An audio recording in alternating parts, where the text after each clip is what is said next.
สบายดีเมื่อนี้เฮาสิมาสอนวิธีตั้ง ID ด้วยตนเอง มาเฮ็ดกันเลย ก่อนอื่นเปิด Google Chrome ขึ้นมาเนาะแล้วไปก๊อปเอาลิงก์ตัวนี้มาเดี๋ยวสิเอาไว้กล้องคลิปให้เนาะหลังจากก๊อปแล้วเอามาวางในช่องนี้เลยเนาะกด Enter เลย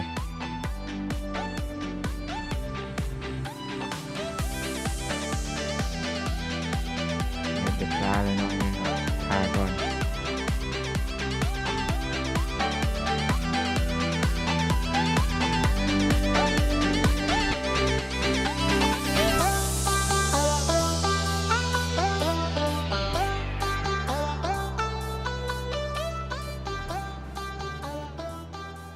หลังจากเข้ามาหน้านี่แล้วเนาะใส่ชื่อเลย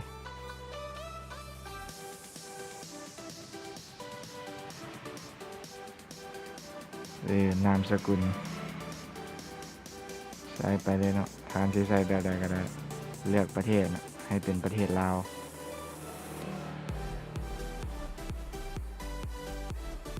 วันเดือนปีเกิด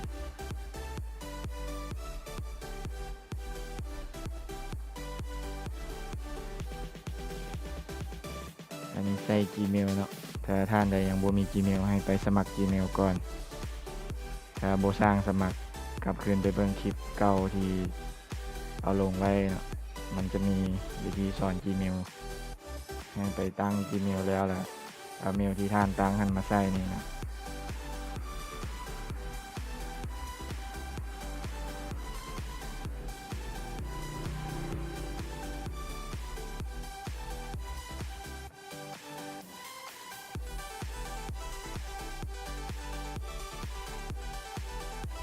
ตัวนี้ใส่รหัสนะท่านที่ใส่รหัสแบบใดก็ได้ที่ท่านชื่อได้นะต้องมีตัวหนังสือขึ้นหน้าต้องเป็นตัวใหญ่เนาะอันว่าท่านที่ใส่ตัว K ก็ต้องเป็น K ใหญ่เนาะแล้วก็ตามด้วยตัวเลขอีกอย่างก็แล้วแต่เนาะให้ฮอด8ตัว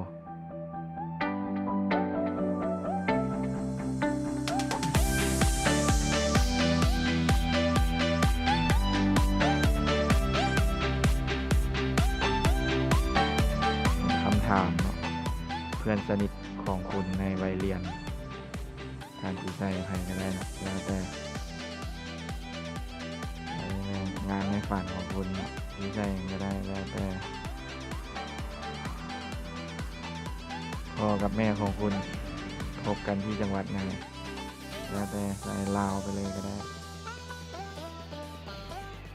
บอติดบออย่างมันเนาะตามมันไว้อันนี้ใส่ตามที่มันขึ้นมาเนาะเลข2 4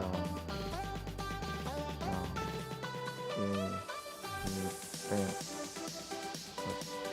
ดำเนินการเลยสำคัญหก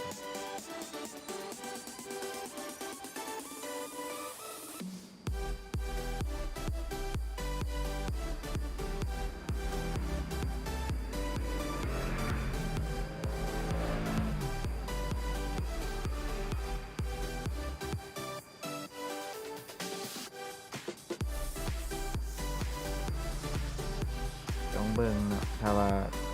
มันเปลี่ยนเขาก็ต้องได้ใส่ใหม่มันจะเปลี่ยนทุกเทื่อที่เขาเฮ็ดบ่ถูกหลังจากกดดำเนินการต่อแล้วมันจะเด้งขึ้นมาหน้านี้เนาะให้ท่านไปเอารหัสที่มันจะส่งเข้าเมลตัวนี้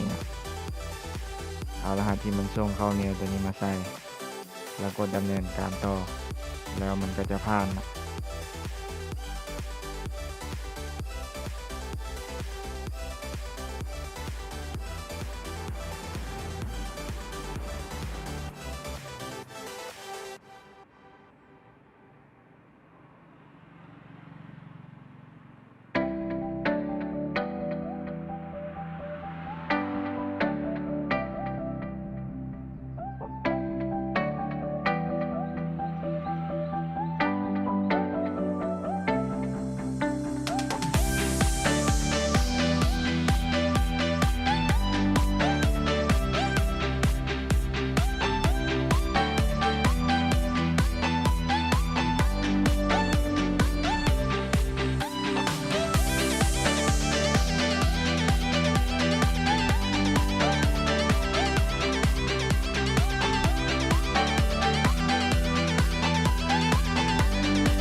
านใส่ไว้ในตัวเมื่อกี้นี่เนาะ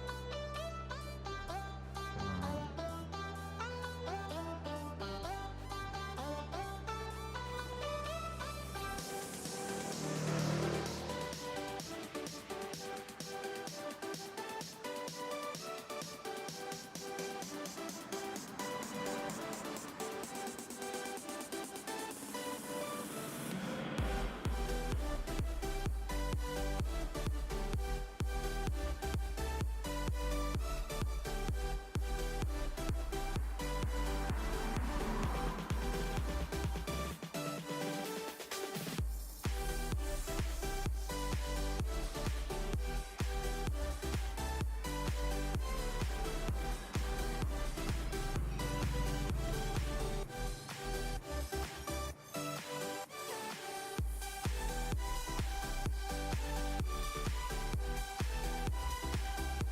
นี่เด็กซ่า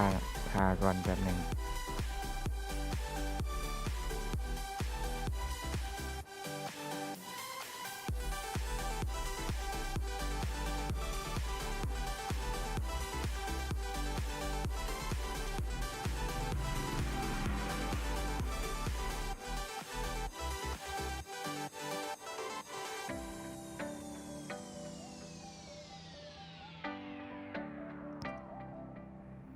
หลังจากเข้ามาหน้า Gmail แล้วเนาะให้มากวาดเบิ่งข้อความที่ Apple ส่งมาให้เนาะเข้าไปเลยเนาะ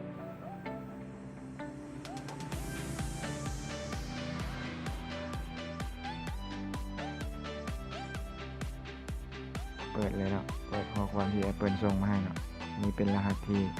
เขาจะเอาไปยืนยัน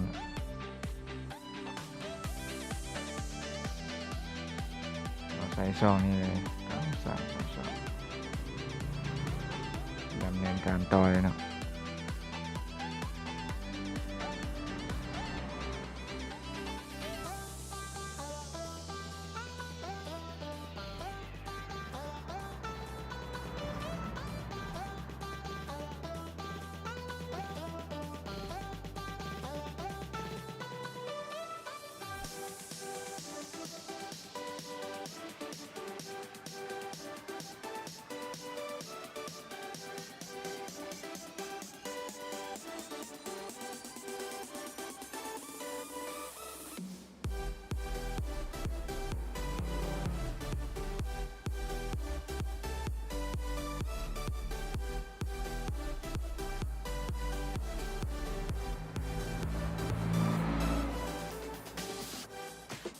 เรียบร้อยครับสำเร็จสมบูรณ์แบบเนาะ ID ของท่านก็จะเป็นขึ้นมาแบบนี้นะแสดงว่าตั้งแล้ว100%เลยเนาะเอาไปใช้ได้เลย ถ้าคลิปนี้เป็นประโยชน์ก็กด Subscribe ให้ได้เลยขอบใจ